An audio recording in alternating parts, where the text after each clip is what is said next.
Hey everyone, welcome to Arcadology, a podcast focused on video game history and design. My name is Kevin, and today we are speaking with Stacy, community manager for the MMO StarStable. She's also a YouTuber focused primarily on that game and co-hosts a podcast, but we will get to that in a little bit.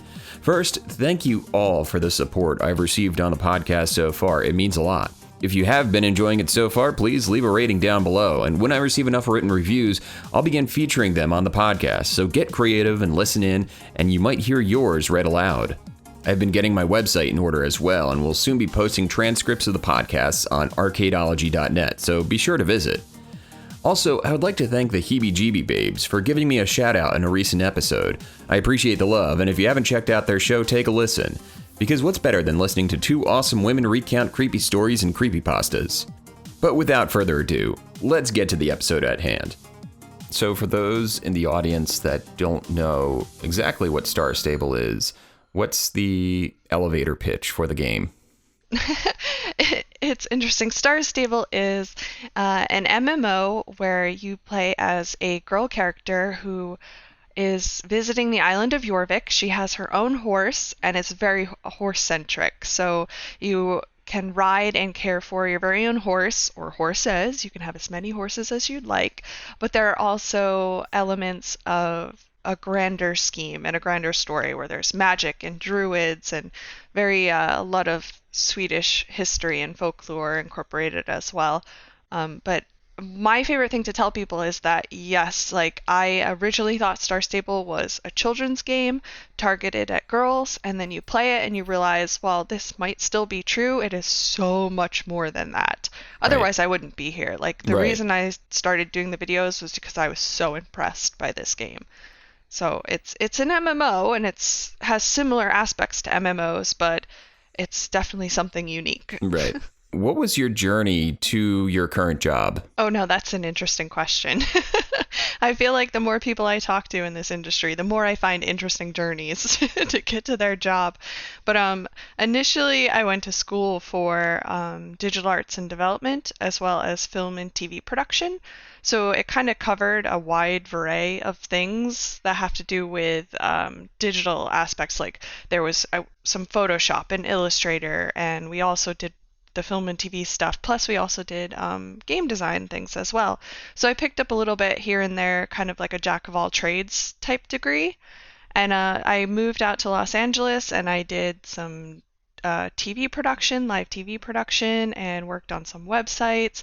And then I ended up working for a site called girlgamer.com, doing game journalism and getting more involved in the game industry. And I took over as their community manager for the website and stuff, which kind of put me in a place to begin working with StarStable, which is my current employer.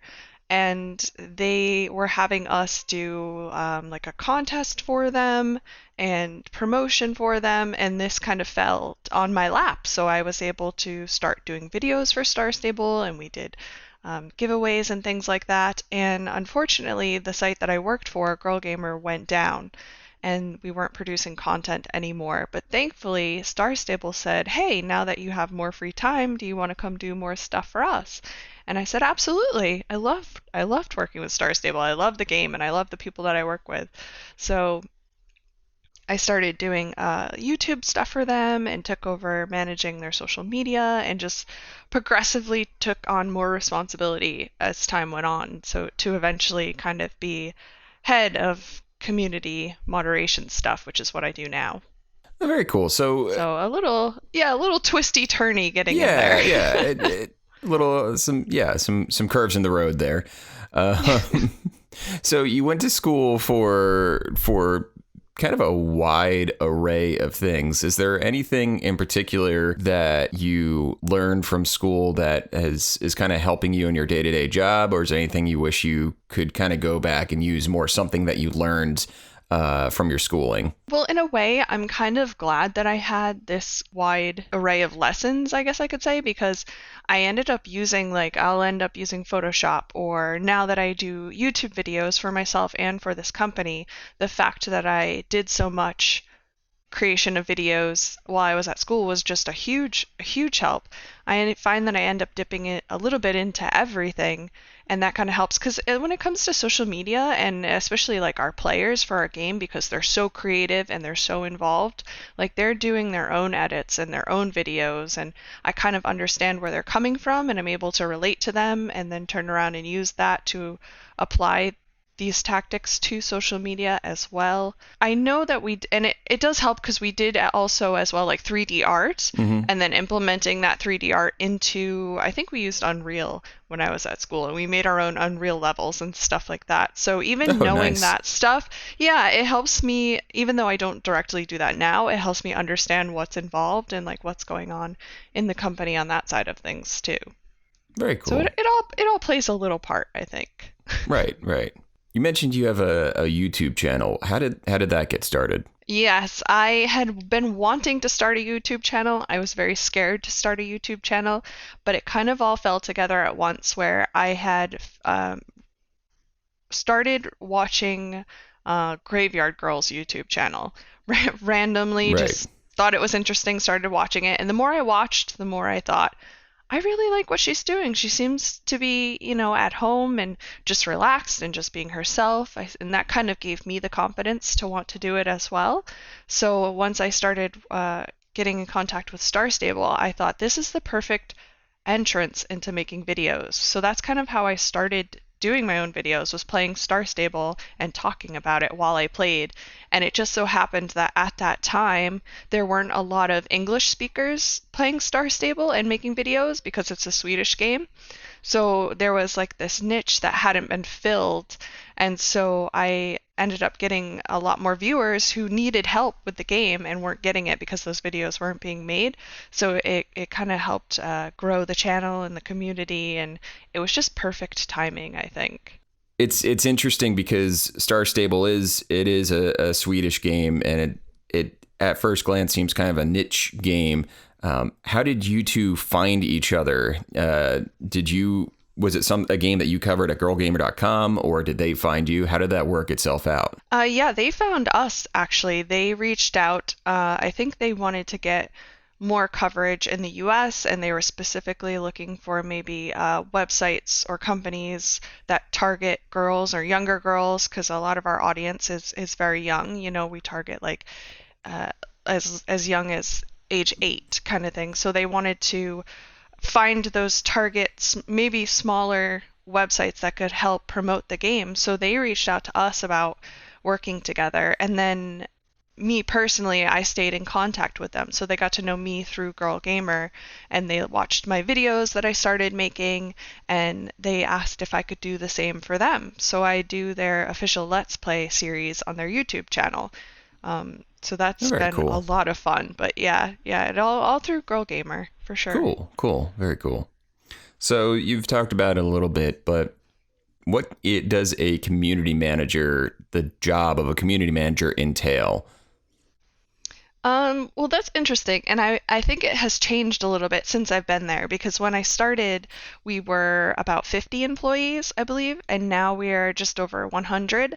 So initially, it was a huge task that I did by myself, where I kind of ran the social media pages, and at the time it was basically posting the bare bones stuff that needed to be posted. Like we do a weekly update, so I would post information about the weekly update and just kind of make sure that messages are being answered and nothing inappropriate is being shared, of course, that kind of stuff.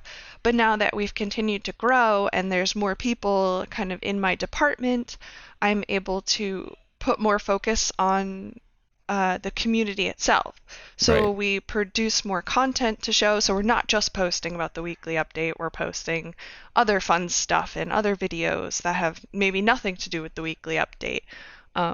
So we have a team that does content, so they're able to create videos and stuff for me to post. But essentially, I manage the posting, and then in turn the moderation of all the posts. So that goes for YouTube, Facebook, Twitter, Instagram, which is one of our Right. big ones. And then I was able to hire people who essentially work in under me in my department, so they help moderate these channels. So because we're a global company, we have Facebook pages for multiple regions around the world. We have Swedish, English, there's French, German, etc. So we have Mm-hmm. additional pages now and stuff. But also it's about managing. I created our ambassador program. So we have players who we've chosen as positive role models from the community and kind of taken them under our wing to help promote the game and promote positive attitudes within the community. Because especially working with a younger audience, they don't always get along, and you have to Right. kind of encourage them to be kind to each other, and that's important, especially when it comes to being online, is being kind to each other.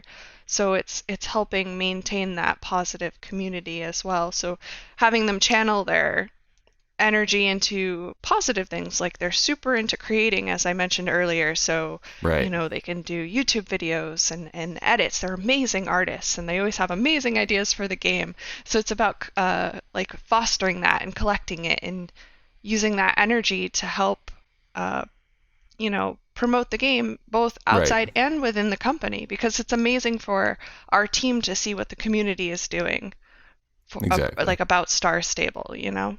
StarStable, it kind of leads into my next question. StarStable's the core audience, the target audience, skews younger, as you mentioned.